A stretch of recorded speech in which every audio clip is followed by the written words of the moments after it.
Samahan niyo ako ngayon pupunta ng ilog.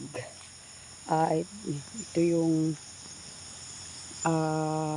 taas ng ilog. Sobrang nakakatakot pag pinagmasdan mo pababa. Yan. Yan siya. Puntahan ko yung kapatid ko, my brother Daniel Garcia. Naglalawig siya ng kurot. Yung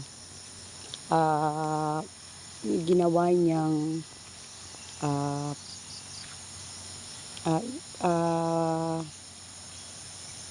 yung para siyang pag kinuha mo siya sa lupa, para siyang apari or patatas. Pero hindi siya katulad ng patatas na pag pinitas mo siya or pag kinuha mo siya sa pinagtaniman, pwede mo na siyang lutuin agad. Ang kurot, kailangan pa ng maraming proseso, napakaraming proseso bago siya magawang pagkain na isaing. Punta ako dito ngayon sa baba ng bundok. Yan siya. Sobrang matirik. Ano ang tirik-tirik? Yan dito ako sa taas. Yan yan. Taas ng ilog. Tapos bababa ako, may mga hagdan-hagdan. Pero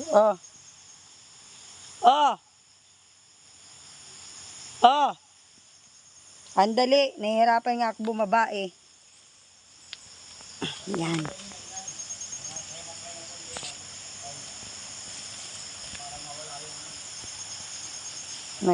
Hagdan. Tapos, aray ko. Tuhod na ko, yari ako dito pag pumunta ng bundok bukas. Ayan. Yan ang tirik. Yan matirik siya. Matirik yung daanan.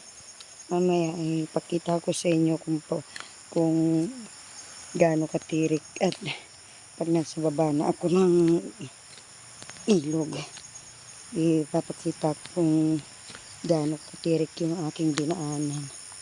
Lalo na bukas, pag pumunta kami dun sa lugar ng tatay ko, sobrang yun, baka gumagapang na lang ako nun. Yan.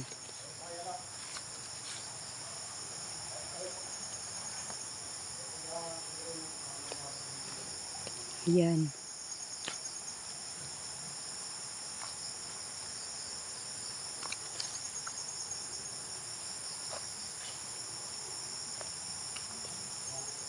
Dito na ako malapit na ako sa baba.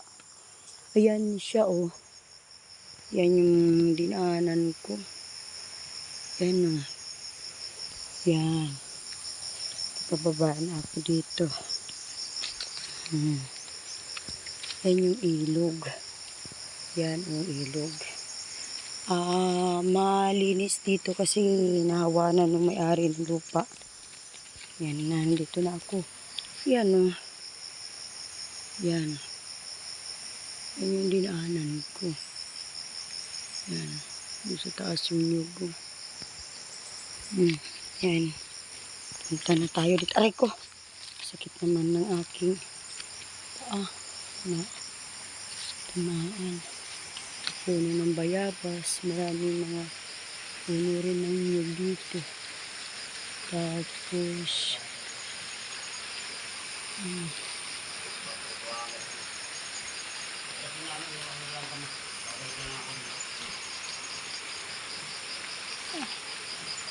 gaganyan-ganyanin. Ayun yung kurot. Ang paggawa niyan, kukunin mo siya sa lupa. Pagkatapos mong kunin siya sa lupa, babalatan. Pagkatapos balatan, hiwa-hiwain. Pagkatapos hiwa-hiwain, ilagyan siya ng asin. Bababad sa maraming asin. Pagkatapos babad sa maraming asin, dadaganan siya para matanggal yung kaya.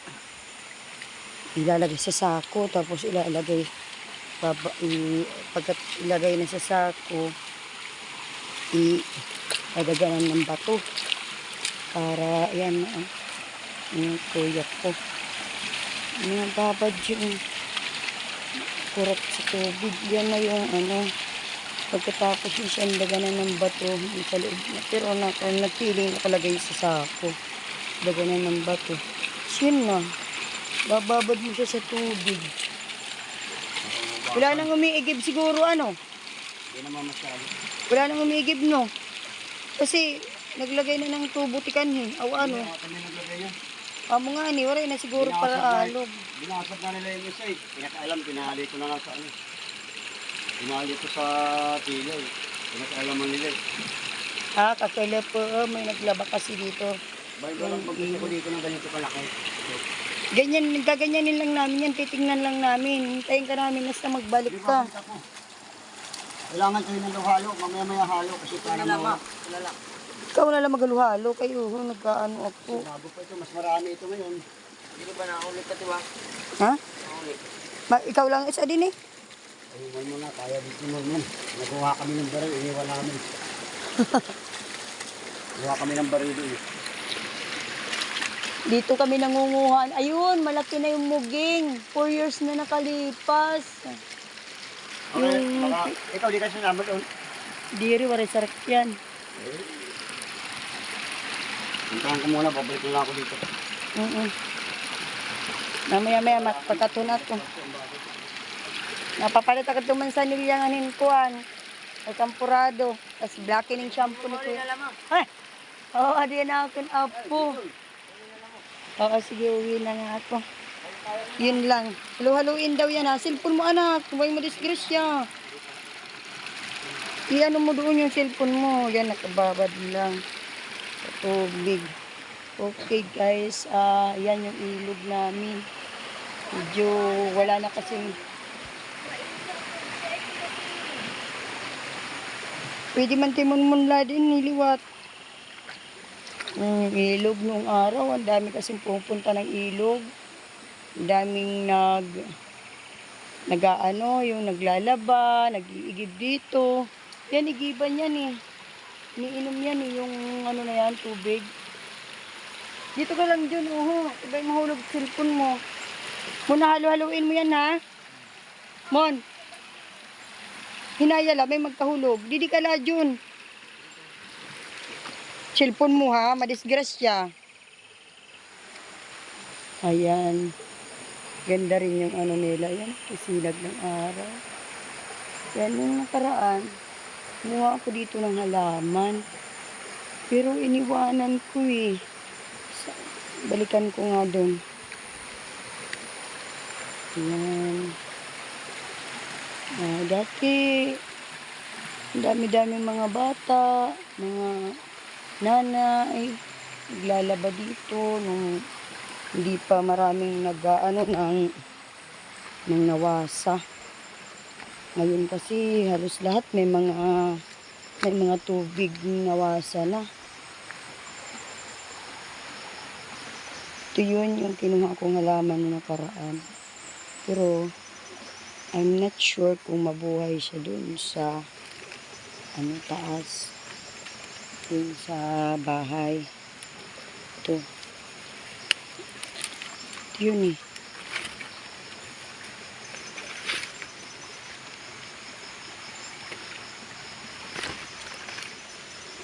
Kuha ako. Tagaan ko siya sa bahay.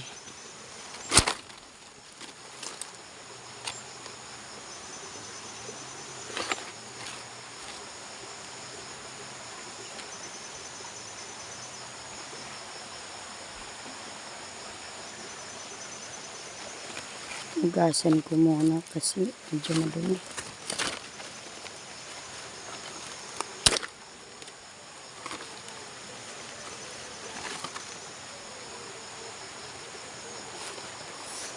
Ayan, madumi. Kailangan ko siyang hugasan. Sa Manila, halaman to eh. Ayan.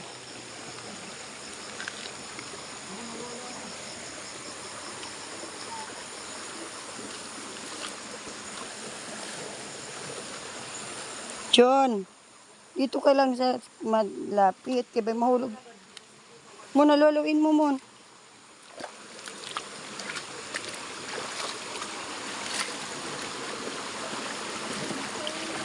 John, mahulog cellphone mo. Kaya nga ni dito na lauhod.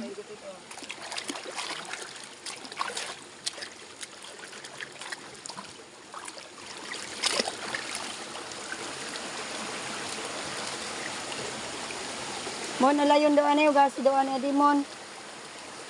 Mon. Pare ka cellphone, di ba? Lalaki ng mga bato. Umuna ako.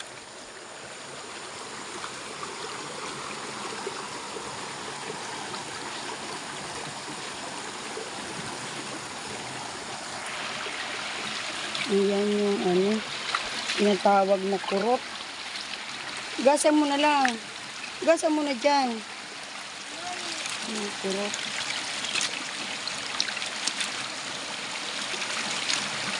Kailangan siyang haluluin kasi para mawala yung katas niya. Kasi yung katas niya, kakalasing.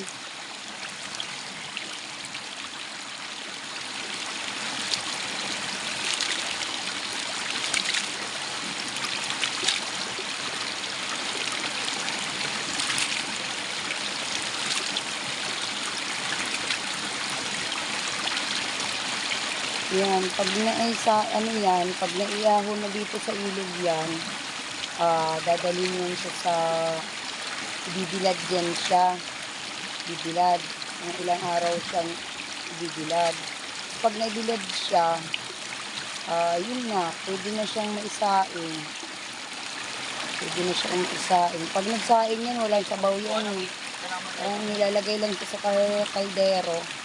Tapos yung singaw nung parang pawis-pawis dun sa ano, sa pawis dun sa lumalabas sa ano, sa pagluluto. Yun yung makakaano sa kanya, makakaluto sa kurot. Tapos, hayaan lang yun siya. Kailangan mo yan halu-haluin din, balbaluktarin para yung ilalim papunta sa ibabaw. Kasi yung sa ibabaw naman, ilalim, yun, maluluto silang lahat. Yan. Hindi nga lang ako niyan sumali kila kuya mamuha dun sa ano, dun sa malapit sa may taniman ko ng saging. Marami yan doon. Yan, mga panahon ng tatay ko kasi sa lula ko, mahilig siya magtanim ng kurot.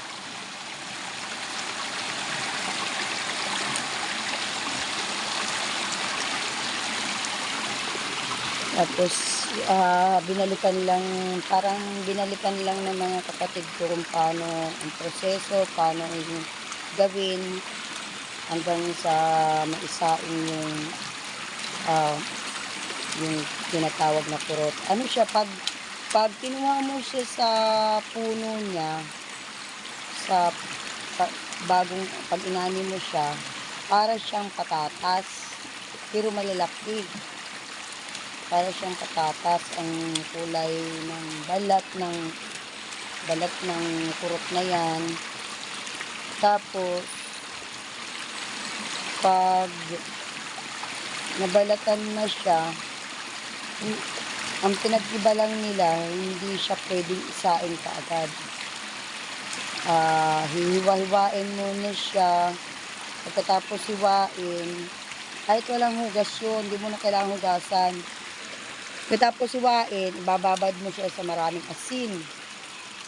Tapos, pag naibabad mo siya sa asin, ng isang araw, ilalagay mo siya sa sako para ilagay sa, ano, yung parang dadaganan mo siya para yung katas niya mawala. Mawala kasi yun ang nakakalasing daw. Hindi ko pa naman na-experience yung malasing sa pagkain na yan. Then, yung pag na isang araw nun, nakadagan siya dinaganan siya ng malalaking kahit bato, ganun, dadalhin mo na siya sa ilog para ibabad ng katulad niyan. Yan siya. Tapos kailangan halu-haluin siya para talaga lahat ng katas ng sariling katas ng kurot mawala. Tapos buong araw yan nakababad sa tubig. Tapos bukas, mamayang hapon, iuwi na yan siya. Pauwi, yun na, bibilad na siya. Pagka bilad niya, tapos maibilad, gagawin na siyang pwede mo na siyang maisain. Pero pagka alam ko sa pagluluto ng kurot, hindi siya nilalagyan ng tubig. Maluluto din siya, yung parang singaw lang ng sa pagluluto. Akin na mo. Pag biglang umulan bumaha, tanggalin niyo yung tubig. Itatanggalin niyo lang yan, ganyan. Tapos wawangin niyo yung tubig. Angat niyo yung dalawa ha. Baka mabuhos yan, mawala lubog. Sayang, ang daming hirap pa naman yan. Okay guys, uuwi na ako. Ang tagal kong hindi nakapunta dito. Mohon yung chinelas mo, baka maanod ha? Adi. John, yung cellphone mo. Uwi na ako. Yan, pabalik na ako sa taas. Sabi kasi nung anak ko, kaya na daw nila. Kaya na nilang magbantay dito sa ilog.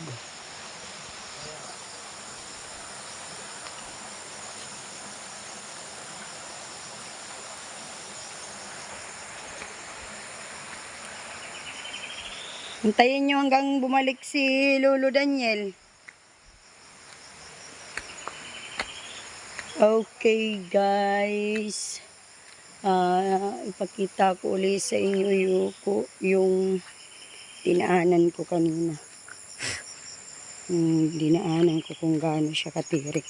Pero wala yan sa sa tirik ng lugar ng tatay ko. Grabe.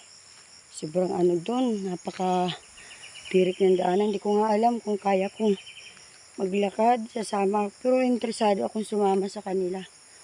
Yan Yan. Yan. Yan siya. Try ko nga yan siya. Try kong yung cellphone. Ayan siya kataas, no? Balik ko sa palang yung aking cellphone. Yan. Ayan. Ayan. Uwi na ako. Kasi kailangan ko mag-online. Kaya nakakahingal. Yung ibang bata, sanay na sila dito. Tsaka yung ibang mga nanay. Pag naglalabas sila dito, yung iba kasi mas gusto nila dito maglaba. Kasi daw, kahit anong dami ng labahan, mabilis daw magbanlaw. Pero ako ayoko. Kasi sa paglalakad pa lang, napapagod ka na. Di ka pa nga nakakapagsimula maglaba. Pagod na pagod ka na. Ay, Diyos ko. Ayan, nandito na ako sa taas. Ang ganda dito sa taas. Okay guys. Dito lang po muna. Salamat sa mga views ko. Salamat nga pala sa mga nag-subscribe sa akin. Sana marami pang mag-subscribe sa channel ko.